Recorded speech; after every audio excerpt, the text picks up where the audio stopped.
It starts with a whisper, not loud, not panicked, just quiet, almost too quiet. A parenting vlog, soft lighting, a sleeping baby. Nothing unusual. But in the background, there's a sound the audience didn't notice at first. A voice, low, tense, and then silence. She pauses, looks at the door for just a second too long. At the time, nobody thought anything of it. But weeks later, that tiny pause would change the meaning of everything. Her name was Emily, a first-time mother, late 20s, the kind of person who seemed naturally calm on camera. Her channel wasn't huge, but it was growing, slowly, consistently. Her videos were comforting. Night routines, bottle prep, gentle parenting tips. Nothing dramatic, just everyday motherhood. Her home looked warm. Neutral colors, soft blankets, a tidy nursery filled with muted tones. She often filmed in that room. It became part of her brand. Subscribers loved it. They called it peaceful, cozy, safe. And Emily repeated the same phrase in almost every video. He's finally asleep. Then she'd close the nursery door, sit on the floor, and talk quietly to the camera. At first, it just felt considerate. She didn't want to wake the baby. But eventually, people began noticing something else. She always closed the door, even when the monitor was right next to her. The first clue wasn't visual. It was timing. Emily would start recording, pause, listen, then continue. Every time. Sometimes she'd stop mid-sentence, her eyes shifting toward the hallway. Then she'd smile again. Sorry, just making sure he's still sleeping.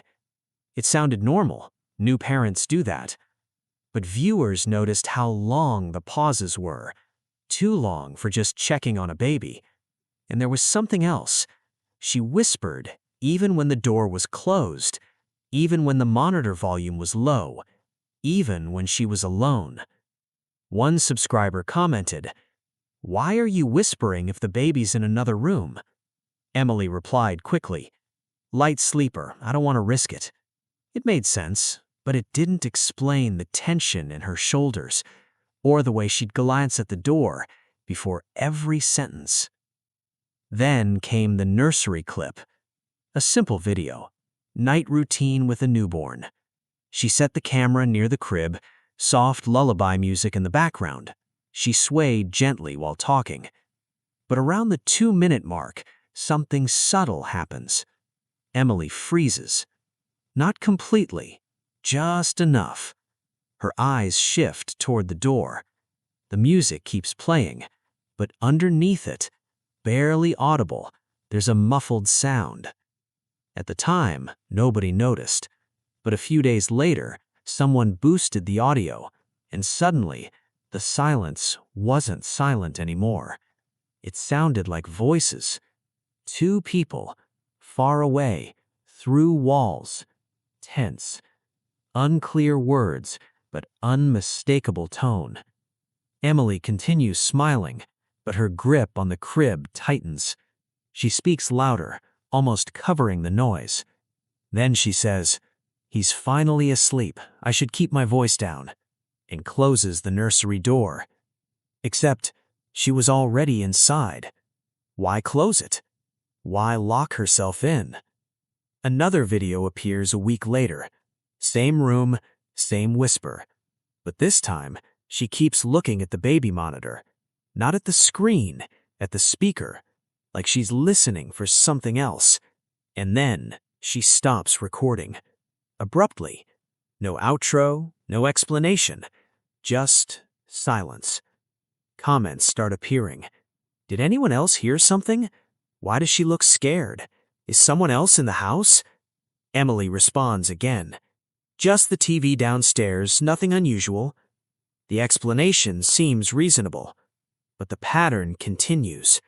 Whispers. Closed door. frequent pauses, filming only in the nursery, the quietest room in the house, or maybe the safest. Eventually, Emily addresses it directly.